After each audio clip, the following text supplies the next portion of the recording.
Right. విచ్చలవిడిగా ఉండొద్దు మనం. అందరూ చేసినట్టు పిచ్చిపాట్లు పడొద్దు మనం. పరిశుద్ధులకు తగినట్టు వస్త్రధారణ, పరిశుద్ధులకు తగినట్టు నీతి నియమాలతో మనం ప్రవర్తించాలి. దేవుని మాటల్ని సీరియస్గా తీసుకోవాలి. కొర్నేలి అనే అన్యుని విషయాలను అన్ని తీవ్రంగా తీసుకున్నాడు దేవుడు. అవి వినబడ్డాయి అని చెప్పాడు దూతను పంపించి. నా విషయాలు కూడా దేవుడు సీరియస్గానే తీసుకుంటాడు. కాబట్టి దేవుని మాటల్ని తీవ్రంగా తీసుకోండి. నువ్వు ఎంత సీరియస్గా దేవుని విషయంలో ఉంటావో అంత సీరియస్గా నీ విషయంలో దేవుడు స్పందిస్తాడు. దేవుని మాటలు, దేవుని ధనం, దేవుని సమయం, దేవుని సన్నిధి,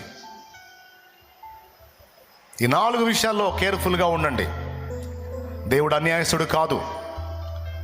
ఆయన చెప్పినటువంటి క్రమములో మనం ప్రయాణం చేసి, ఆయన కొరకు త్యాగం చేసి, ఆయన చిత్తము నెరవేర్చి మనం దరిద్రులుగా కాదు, తరతరాల ఆశీర్వాదాన్ని స్వతంత్రించుకోగలం.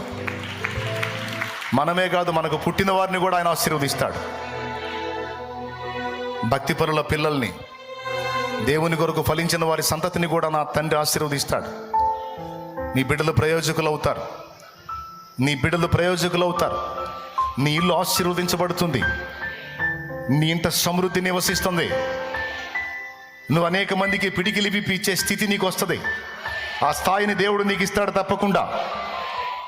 నువ్వు అనేక మందికి ఇచ్చేదావు కానీ అప్పు చేయవు. ఆ స్థితికి దేవుడు తెస్తాడు నిన్ను. కానీ దేవుని విషయాలు తీవ్రంగా తీసుకోవాలి. ఈ రోజు నుంచి మనం ఒక నియమాన్ని పాటిద్దాం, ఒక నీతి ప్రవర్తనను కనపరుద్దాం.